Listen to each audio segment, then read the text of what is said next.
Hey, welcome to the Rendezvous with English. Hope you are doing your lessons properly. In the previous episode or in the previous class, here we had studied changing of sentences from complex to simple using noun clause.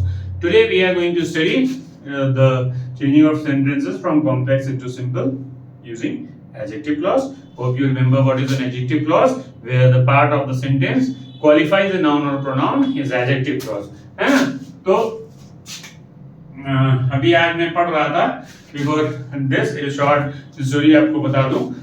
I was reading about the children who were studying in Dantewada. Dantewada is in Chhattisgarh, which is highly famous for Naxalites. Okay, Naxalism के लिए. Naxalites are those who fight against the system of government. उनको Naxalites बनाया गया. There are different reasons. We are not going to discuss them. It's a problem. People resort to arms because of certain wrong tactics of the government at times or due to poverty. And that's a totally different scenario. We are not going to discuss. तो वहाँ जो बच्चे हैं,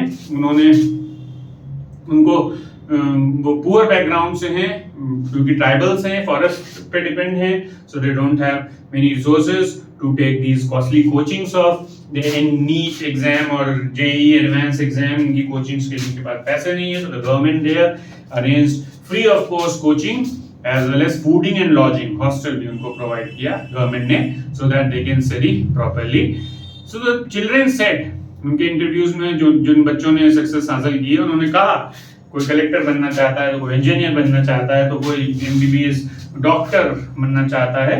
so they said that we are very very thankful to our parents and we were very very dedicated towards our goal. क्योंकि हम इतने poor background से हैं, तो इसलिए खास तौर पर हमको ये रियलाइजेशन है, we realise this that the only way of changing our status, social status, financial status is studies.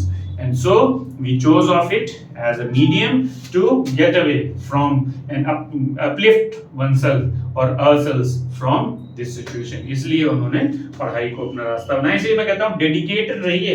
आप पैशन फॉलो जरूर करिए अपना, लेकिन डेडिकेटेड रहिए. तो पैशन में भी सक्सेसफुल तभी होंगे, पैशन में भी मजा तभी आएगा जब आप डेडिकेटेड होंगे. अगर आपका पैशन बाइकिंग है, उसमें स्टंट्स हैं, तो स्टंट्स में कर सकते हैं, लेकिन उसके लिए एक डेडिकेटेड अप्रोच होनी चाहिए. You have to be careful about the risk of that. ठीक है, तो एडजेक्टिव क्लॉज कैसे करने हैं. I have a ring which is made of gold. तो हमने बताया था कि पहले पार्ट को वैसे ही लिख लेते हैं, तो इसमें भी लिख लीजिए आई हैव अ रिंग. अब इसमें ये पार्ट डिफाइन कर रहा है कि रिंग कैसी है, made of gold. So since the simple sentence has only one finite verb, तो हम इसमें से वर्ब को हटाकर और जो कैरेक्टरिस्टिक दी हुई है, जो पार्ट कैरेक्टर, अगर एडजेक्टिव दिया हुआ है सीधे सीधे, तो उस एडजेक्टिव को नाउन और प्रोनाउन जिसको क्वालिफाई कर रहे हैं वो उसके पहले लिखेंगे. ठीक है, और या फिर उस एडजेक्टिव फ्रेज को, एडजेक्टिव क्लॉज को लिखेंगे. आई have a ring made of gold. ठीक है, इस तरीके से समझ में आया. Hope you understood. देखिए ये sentence,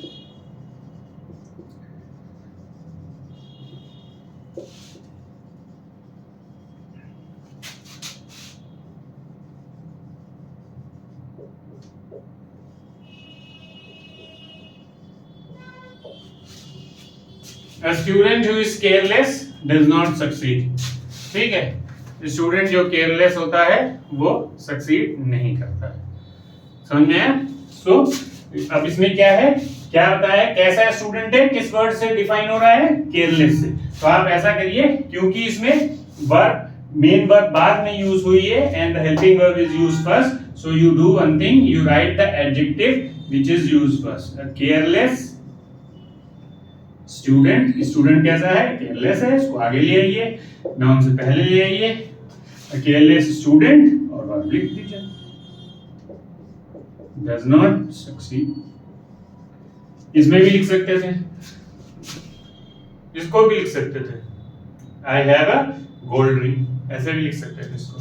I have a gold ring. उसी तरीके से रिंग थी जिसके बारे में बताया था, गोल्ड रिंग, तो आई हैव अ गोल भी। तो उसी तरीके से careless student does not succeed. ठीक है, तो क्या करते हैं, जो भी एडजेक्टिव डिफाइन कर रहे हैं उसको, जिस नाउन और प्रोनाउन को क्वालिफाई कर रहा है वो एडजेक्टिव क्लॉज है या ओनली एडजेक्टिव है, उसको we have to place it either before और after depending upon the verb. अगर हम वर्ब पहले यूज कर चुके हैं तो वो बाद में आएगा, नाउन या प्रोनाउन जिसको क्वालिफाई कर रहा है वर्ब नहीं यूज किए तो वो पहले यूज आएगा। ठीक है, तो मैं नेक्स्ट सेंटेंस देख लीजिए।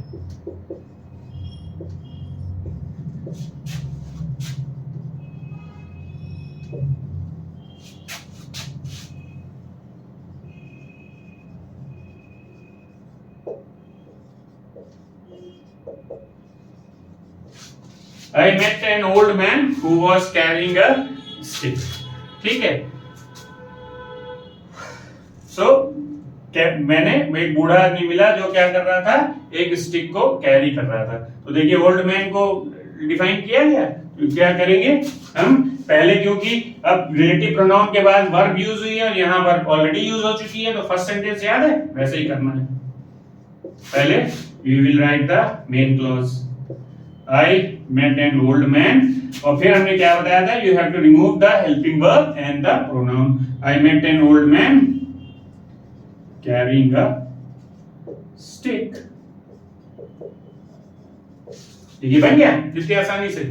हम क्या करते हैं, we remove the relative pronoun and the verb because we have already used the verb here in the beginning। So when the verb is used in the beginning, you will use the adjective clause, and if otherwise adjective clause पूरा sentence होता है because you are using the adjective before the noun or pronoun, it is qualifying। ठीक है, एक और sentence देख लें।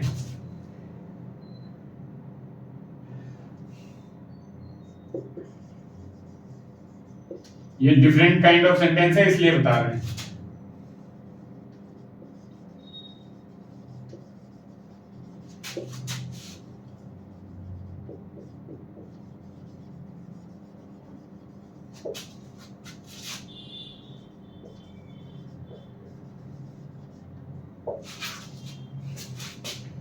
Those who are healthy don't require a doctor। अब इसमें एडजेक्टिव या क्वालिटी किस पार्ट में बताई गई है, जैसे कि सेकंड सेंटेंस बताया था, the way I told you in the second sentence, this part is telling the quality। ठीक है, और ये बता रहा है कि क्या एक्शन होता है, उनको डॉक्टर की जरूरत नहीं होती है। तो हम क्या लिखेंगे, कौन से लोग, हेल्दी लोग। ठीक है, तो हम पहले दोस्त है तो दोस्त को पीपल में कर लेंगे, लोग है ना, मीनिंग द कैसे लोग, हेल्दी। उसमें किया था याद है, the healthy people don't require a doctor. Healthy people don't require, क्योंकि दोज हु आर हेल्दी, जो हेल्दी होते हैं, तो उससे मतलब है लोग से, because the people word is hidden here, so we will writing what kind of people are there, the people who are healthy. तो उसको हम पहले ले आते हैं। ये तो किया था। कौन सा सेंटेंस है, सेकंड सेंटेंस में, a student who is careless doesn't succeed। सो कौन सा स्टूडेंट, केयरलेस स्टूडेंट। ठीक है, तो समझ में आया, इस तरीके से you will be joining the adjective clause by placing the either the clause, full adjective clause after the verb used in the sentence as it was used here, I met an old man, or we'll be placing the adjective just below the, just near the noun or the pronoun, it is qualifying। ठीक है, कभी कभी पहले place होता है, कभी कभी बाद में प्लेस होता है, दोनों तरीके से एडजेक्टिव प्लेस होता है। ठीक,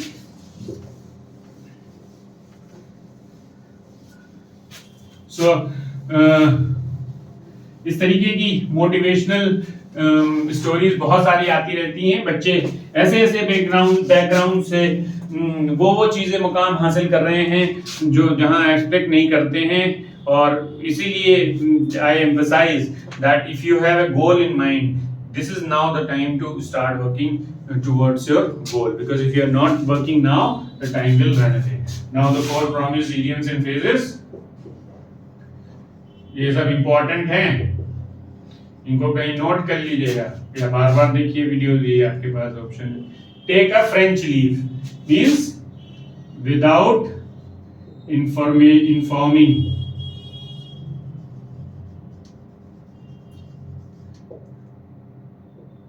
ठीक है, मतलब बिना इंफॉर्मेशन के लीव लेना, take a French leave. My colleague took, अचानक लीव ले लेना, बताना नहीं. जैसे आप कहीं काम करते हैं या पढ़ते हैं, my colleague took a French leave from the office. ठीक है, तो हमको पता नहीं है वो क्यों छुट्टी पर है. So when reason is not told and somebody disappears taking a leave, then it is called as French leave. ठीक है, understood?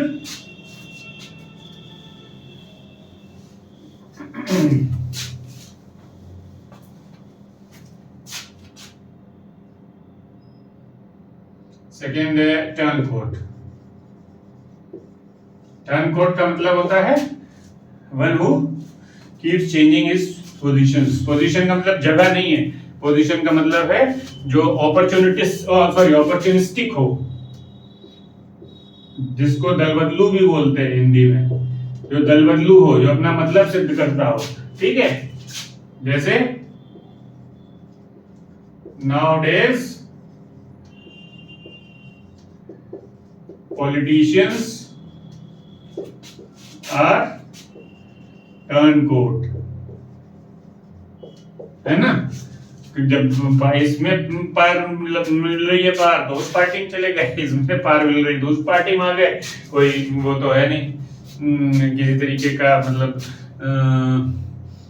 any kind of loyalty towards any party. Just keep switching places because I want a power. I want power in my hands. Next one.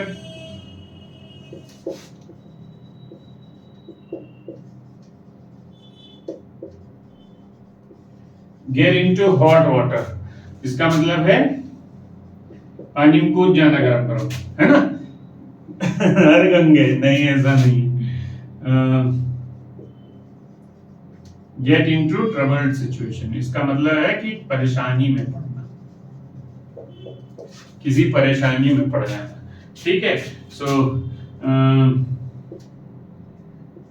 I took loan and couldn't pay it, which put me in hot water.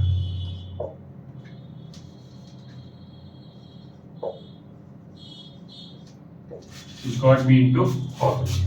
मैंने loan लिया, मैं पे नहीं कर पाया, जिससे मैं troublesome situation, किसी मुश्किल परिस्थिति में आ जाना.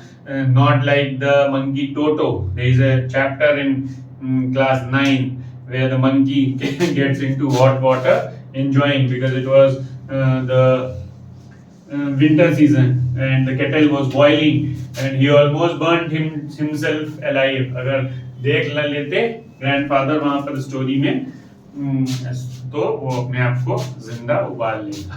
So monkeys are very mischievous, है ना, कैसे वो करते हैं.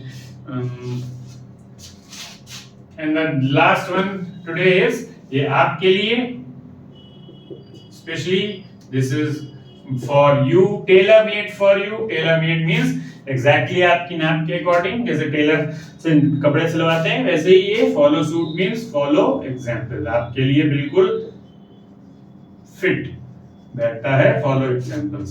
So what can be the use of this sentence? Students should follow suit the advice of their elders. तो जो भी स्टूडेंट्स उनके एल्डर्स एडवाइस देते हैं उसको उनको ध्यान से फॉलो करना चाहिए. ठीक है, अपनी मर्जी हर चीज में नहीं चलाना चाहिए. तो ये आपके लिए है, इसीलिए I keep giving you plethora of examples every day आपके लिए नए नए एग्जाम्पल्स लाता हूँ, चीज़ें बताता हूँ, क्योंकि बहुत कुछ होता रहता है और we need to cater to the situation, we need to cope up, planning and focus, all these things, these things help us in growing, because if we don't keep focus then we will not be able to grow, तो growth बिल्कुल भी नहीं होगी। इसलिए हमको बहुत focus रहना चाहिए अपने गोल्स के ऊपर। समझ में आई बात? आई समझ में बात कि नहीं आई? सुन लो ध्यान से, ठीक है? तो आज के लिए आपके लिए ये एडवाइस थी, दैट इज वो क्या है, एक गाना है, मुझे याद नहीं आ रहा है, बच्चों के लिए है, बहुत बहुत अच्छा गाना है, लेकिन इस समय मुझे याद नहीं आ रहा है, बट हाँ ये चीज़ है, कभी ये फिर सुना दूंगा आपको उसकी लाइंस, कि हमको एग्जाम्पल्स फॉलो करने हैं अच्छे वाले, गलत वाले एग्जाम्पल्स नहीं फॉलो करने हैं, और if we will follow good examples we will be good human beings, we will be good citizens, and that's what we are supposed to be, वही हमको बनना है कि नहीं? ठीक है, that's all for the day, and hope you have enjoyed this today's class. Good luck. Bye bye.